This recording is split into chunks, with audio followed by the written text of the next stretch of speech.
యేసుక్రీస్తు నామములో ప్రతిరోజు దేవుని వాగ్దానం అనే కార్యక్రమానికి మిమ్మల్ని అందరినీ ప్రేమతో ఆహ్వానిస్తూ ఉన్నాం. ఎలా ఉన్నారని అందరూ బాగున్నారా? మీరు మీ కుటుంబాలు మీరు అందరూ బాగుంటారు. ఎందుకంటే మీ అందరి కొరకు మేము ప్రార్థన చేస్తున్నాం. గనుడైన దేవుడు మిమ్మల్ని మీ కుటుంబాలను దీవిస్తారు. ఈ వాగ్దానం అందరికీ షేర్ చేయండి. మీ బంధువులకు, మీ స్నేహితులకు అందరికీ షేర్ చేయండి. అందరూ దీవించబడతారు, ఆస్వాదించబడతారు. యేసయ్య సన్నిధిలో అద్భుతమైన ఆరాధన జరుగుతున్నాయి. ప్రతి ఆదివారం 9:30కి ఆరాధన జరుగుతున్నాయి. ఈ ఆదివారం ప్రత్యేకంగా కుటుంబ ఆశీర్వాద కూడిక జరుగుతున్నాయి. మీ కుటుంబంలో ఎలాంటి సమస్యలు ఉన్నారు? కష్టములు, నిందల్లో, అవమానాలు, గర్భఫలం లేక బాధపడుతున్నారా? వివాహం జరగక బాధపడుతున్నారా? అప్పులైపోయారా? ఎలాంటి శ్రమ అయినా కష్టమైనా మీ కుటుంబం కొరకు నేను ప్రార్థన చేయబోతున్నాను. దేవుడు అద్భుతమైన రీతిలో మీతో మాట్లాడబోతున్నాడు. కుటుంబాలుగా రండి, మీరందరికీ తెలియచేయండి. దేవుడు గొప్ప కార్యాలు చేస్తాడు. దేవుని బిడ్డలారా, ఈ వాగ్దానం ద్వారా అనేక మంది దీవించబడుతున్నారు, ఆస్వాదించబడుతున్నారు. ఈ రోజు కూడా అద్భుతమైన వాగ్దానం ప్రవహిస్తున్నారు. రెండు వాగ్దానం చదువుకుందాం. లూకా సువార్త 1:30. భయపడకుము, దేవుని వలన నీవు కృప పొందితివి. హల్లెలూయా. అద్భుతమైన వాగ్దానాన్ని పరిశుద్ధాత్మ దేవుడు మనందరికి ఇస్తూ ఉన్నాడు. భయపడకుము, నీవు దేవుని వలన కృప పొందితివి. ఎప్పుడైతే నువ్వు దేవుని కృప పొందుతావో అసాధ్యం అనుకున్న కార్యం కూడా సాధ్యమవుతుంది. ఇది జరగదు అనుకున్న మేలు, గొప్ప కార్యం నీ పట్ల జరుగుతుంది. ఈరోజు దేవుడు నీతోనే మాట్లాడుతున్నాడు. భయపడొద్దు, మీరు దేవుని వలన కృప పొందారు.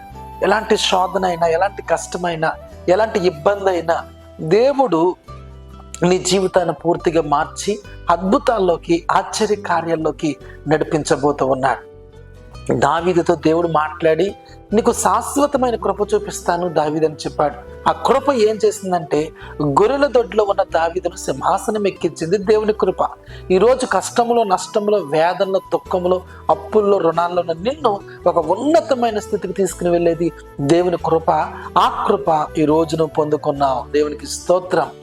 గోతులో పడేసిన యోసేపును ప్రధానిగా చేసింది దేవుని కృప.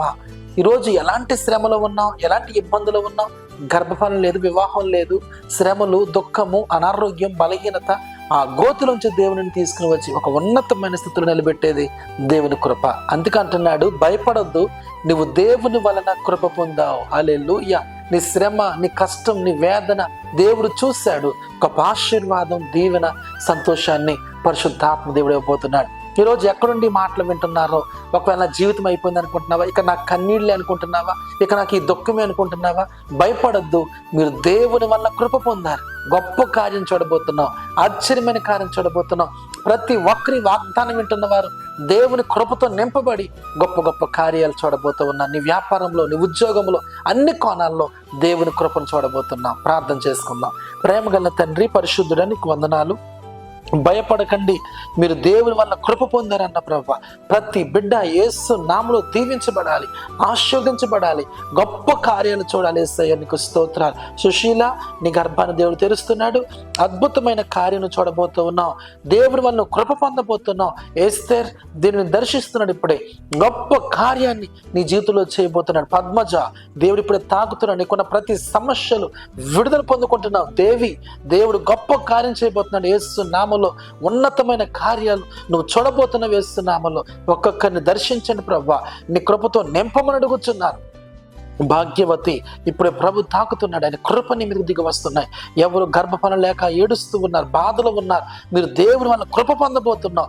గొప్ప కార్యం నీ జీవితంలో జరగబోతుంది. ఫైనాన్షియల్ సపోర్ట్ లేక, ఏ విధమైన ఆర్థికమైన ఇబ్బందుల్లో, కష్టాల్లో, నిందల్లో మీరు చూస్తూ ఉన్నారు. దేవుడు మీకు విడుదల దయచేయబోతున్నాడు. ఒక్కొక్కరిని దీవించండి, ఆశీర్వదించండి. ఈ ఉదయకాల సమయంలో ఈ ప్రార్థన లేకపోతున్న ప్రతి బిడ్డ దీవించబడును గాక. మీ సహాయం దయచేయమని యేసు నామమున అడుగుచున్నాము తండ్రి. ఆమేన్, ఆమేన్. హల్లెలూయా. భయపడకుడి, దేవుని వల్ల మీరు కృప పొందారు. అందరూ కూడా ఈ వాగ్దానమైన మీరు అందరూ దేవుని కృప పొందారు. మీ కుటుంబంలో, నీ పిల్లల జీవితంలో, నీ ఉద్యోగంలో, నీ వ్యాపారంలో దేవుని కృపను చూడబోతున్నాం. God bless you.